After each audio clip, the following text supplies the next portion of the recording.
आपका YouTube channel Chhattisgarh today में। आज है 26 जून 2021, दिन शनिवार, और आज के महत्वपूर्ण छत्तीसगढ़ करंट अफेयर प्रश्नों को हल करेंगे। तो चलिए शुरू करते हैं। हमारा पहला प्रश्न है, हाल ही में खबरों में आई Bharat aluminium company limited BALCO का देश के एल्यूमीनियम उत्पादन में कितना प्रतिशत योगदान है? इसका आंसर है option B 15%। Bharat aluminium company limited BALCO का देश के एल्यूमीनियम उत्पादन में 15% योगदान है।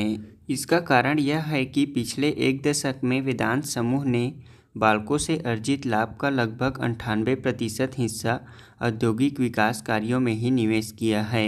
आधी शताब्दी के दौरान बाल्को ने देश की सामान्य ज़रूरतों के लिए धातु की आपूर्ति तो सुनिश्चित की है, बल्कि वैज्ञानिक एवं रणनीतिक महत्व की परियोजनाओं में अपने महत्वपूर्ण उपस्थिति भी दर्ज कराई है। देश में निर्मित लंबी दूरी तक मार करने वाले अनेक मिसाइलों में बाल्को के एल्यूमीनियम का प्रयोग हुआ है। साथ ही अंतरिक्ष संबंधी उपकरणों में भी यहाँ के एल्यूमीनियम का प्रयोग हुआ है। आपको बता दें कि बाल्को की स्थापना 24 नवंबर 1965 को हुई थी। इसका उत्पादन प्रारंभ 1975 से प्रारंभ हुई। इसकी स्थापना हंगरी व रूस के तकनीकी सहयोग से हुई है। वर्तमान में बाल्को संयुक्त क्षेत्र की कंपनी है, क्योंकि भारत सरकार के द्वारा सन 2001 में 51% शेयर स्टरलाइट कंपनी को विनिवेशित कर दिया है। हमारा दूसरा प्रश्न है, छत्तीसगढ़ के किस जिले में देश का दूसरा सबसे बड़ा फूड पार्क का निर्माण किया जा रहा है? इसका आंसर है ऑप्शन डी बस्तर जिले में। छत्तीसगढ़ के बस्तर जिले में देश का दूसरा सबसे बड़ा फूड पार्क का निर्माण किया जा रहा है। यह बस्तर जिले के जगदलपुर के समीप ग्राम सेमरा में स्थापित किया जा रहा है। इसकी स्थापना यहाँ 10 एकड़ में लगभग 8 करोड़ रुपए की लागत से भारत की संस्था ट्राइफेड की मदद से किया जा रहा है। इस फूड पार्क में बस्तर के सभी लघु वनोपज, इमली, महुआ, काजू से लेकर बस्तर के सभी लघु वनोपज के प्रसंस्करण के लिए 30 से 40 यूनिट लगाई जा रही हैं। इसमें बड़ी संख्या में रोजगार का सृजन किया जाएगा। इस फूड पार्क में बस्तर के लघु वनोपज को एक जगह एकत्र कर प्रसंस्करण के बाद तैयार उत्पादों को देश विदेश तक पहुंचाकर ग्रामीणों को अधिक से अधिक लाभ पहुंचाया जाएगा। हमारा अगला प्रश्न है, छत्तीसगढ़ सरकार के निर्देशानुसार राज्य के प्रत्येक जिले में कम से कम कितने एकड़ में भूमि प्रदर्शन वन निर्मित किया जाएगा? इसका आंसर है ऑप्शन ए 10 एकड़ में। छत्तीसगढ़ सरकार के निर्देशानुसार राज्य के प्रत्येक जिले में कम से कम 10 एकड़ भूमि पर प्रदर्शन वन निर्मित किए जाएंगे। राज्य में वृक्षारोपण प्रोत्साहन योजना को लेकर लोगों को इस योजना के प्रावधान और फायदों की जानकारी देने तथा उनकी जिज्ञासाओं के समाधान के लिए राज्य के सभी जिला मुख्यालयों के निकट प्रदर्शन वन विकसित किए जाएंगे। मुख्यमंत्री भूपेश बघेल ने मुख्य सचिव को सभी जिला मुख्यालयों के आसपास कम से कम 10 एकड़ की शासकीय भूमि चिन्हांकित करने के निर्देश दिए हैं। इन चिन्हांकित भूमि पर इमारती तथा अन्य प्रजातियों के वृक्षों के रोपण के साथ साथ अंतर्वर्ती फसल के रूप में औषधीय पौधों का रोपण भी किया जाएगा।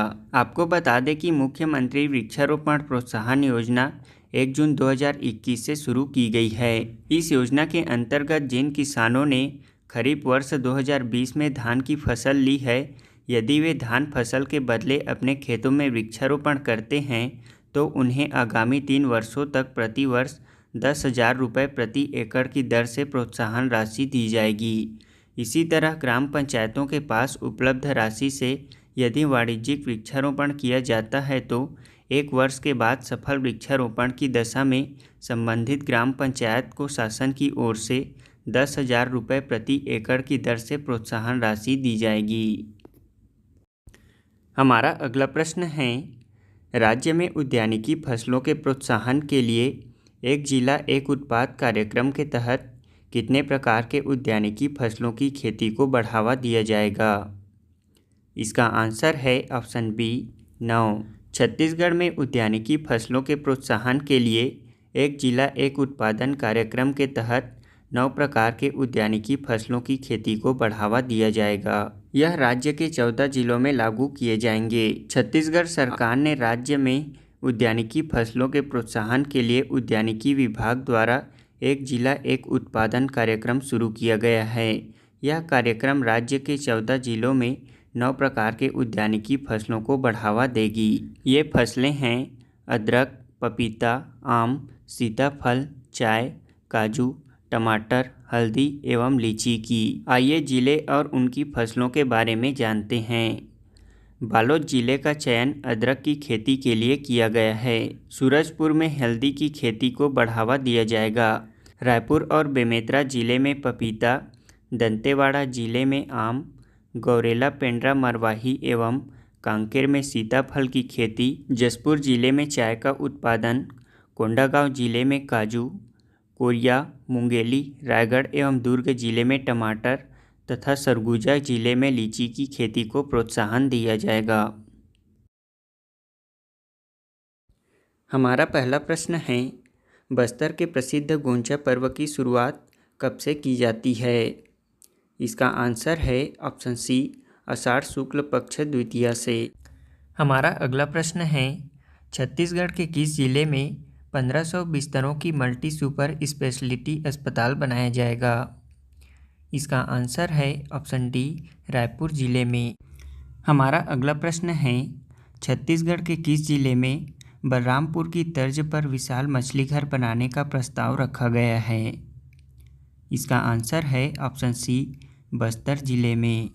हमारा अगला प्रश्न है, हाल ही में किस देश की सेना ने एक हवाई उच्च शक्ति वाले लेजर का सफलतापूर्वक परीक्षण किया है जो कि ड्रोन को मार गिराने की क्षमता रखता है?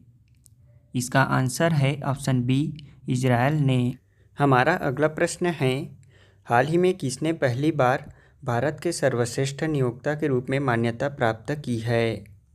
इसका आंसर है ऑप्शन ए, एनटीपीसी ने। अब हम कल के क्विज़ का आंसर जान लेते हैं। हमारा पहला प्रश्न था, बस्तर में गोंचा महापर्व का शुभारंभ किस अनुष्ठान से प्रारंभ होता है? इसका आंसर है चंदन यात्रा। बस्तर में गोंचा महापर्व का शुभारंभ चंदन यात्रा के अनुष्ठान से प्रारंभ होता है। अरण्यक ब्राह्मण समाज सदस्य इंद्रावती नदी के पवित्र जल से भगवान जगन्नाथ, देवी सुभद्रा और बलभद्र के विग्रहों को चंदन एवं पवित्र जल से स्नान कराते हैं। वहीं भगवान शालिग्राम की पूजा भी की जाती है। इसके बाद भगवान के विग्रहों को मुक्ति मंडप में स्थापित किया जाता है। हमारा दूसरा प्रश्न है, गोंचा पर्व में तुपकी का क्या महत्व है? भगवान जगन्नाथ, देवी सुभद्रा और बलभद्र के रथारूढ़ होने पर तुपकी यानी कि बांस से बनी बंदूक से सलामी दी जाती है। गोंचा पर्व में तुपकी चलाने, आतिशबाजी करने और उसकी आवाज़ का विशेष महत्व है। यह भगवान जगन्नाथ के सम्मान के लिए चलाया जाता है। बस्तर के ग्रामीण पोले बांस की नली से तुपकी तैयार करते हैं, जिसमें एक जंगली मलकांगिनी के फल को बांस की नली में डालकर फायर किया जाता है, जिससे गोली चलने की आवाज़ आती है। तुपकी शब्द मूलतः तुपक से बना है, जो तोप का ही अपभ्रंश माना जाता है। हमारा तीसरा प्रश्न है, पाषाणकालीन कोंडागांव का गढ़खनोरा किस वजह से जाना जाता है? इसका आंसर है पाषाण घेरे। कोंडा काल का गढ़खनोरा पाषाण घेरों की वजह से जाना जाता है। हमारा आज के क्विज का पहला प्रश्न है, दीनदयाल उपाध्याय पंचायत सशक्तिकरण पुरस्कार 2020 के तहत किस जिला पंचायत को पुरस्कृत किया गया है? हमारा दूसरा प्रश्न है, राज्य के किस पुलिस थाने ने देश में उत्कृष्ट थाना 2020 में चौथा स्थान प्राप्त किया है?